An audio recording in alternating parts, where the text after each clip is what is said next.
The Faith I Live By, a devotional by Ellen G. White. Redeemer, Priest and King. For such an high priest became us, who is holy, harmless, undefiled, separate from sinners and made higher than the heavens. Hebrews 7:26. By divine direction, the tribe of Levi was set apart for the service of the sanctuary. In the earliest times, every man was the priest of his own household. In the days of Abraham, the priesthood was regarded as the birthright of the eldest son. Now, instead of the firstborn of all Israel, the Lord accepted the tribe of Levi for the work of the sanctuary. The priesthood, however, was restricted to the family of Aaron. Aaron and his sons alone were permitted to minister before the Lord. The rest of the tribe were entrusted with the charge of the tabernacle.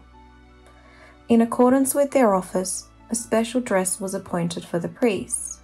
Thou shalt make holy garments for Aaron thy brother, for glory and for beauty, was the divine direction to Moses.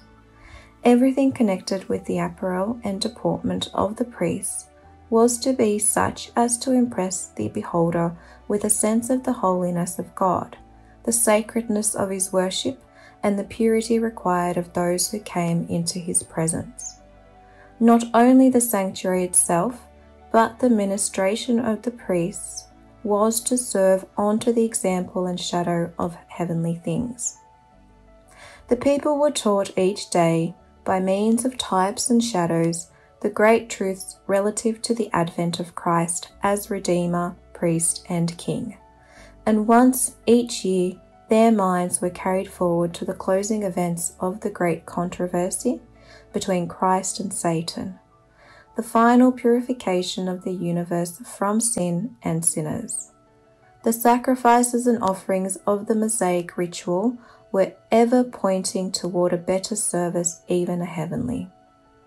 The merits of Jesus' sacrifice, are sufficient to present to the Father in our behalf.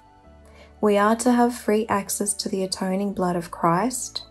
This we must regard as the most precious privilege, the greatest blessing ever granted to sinful man.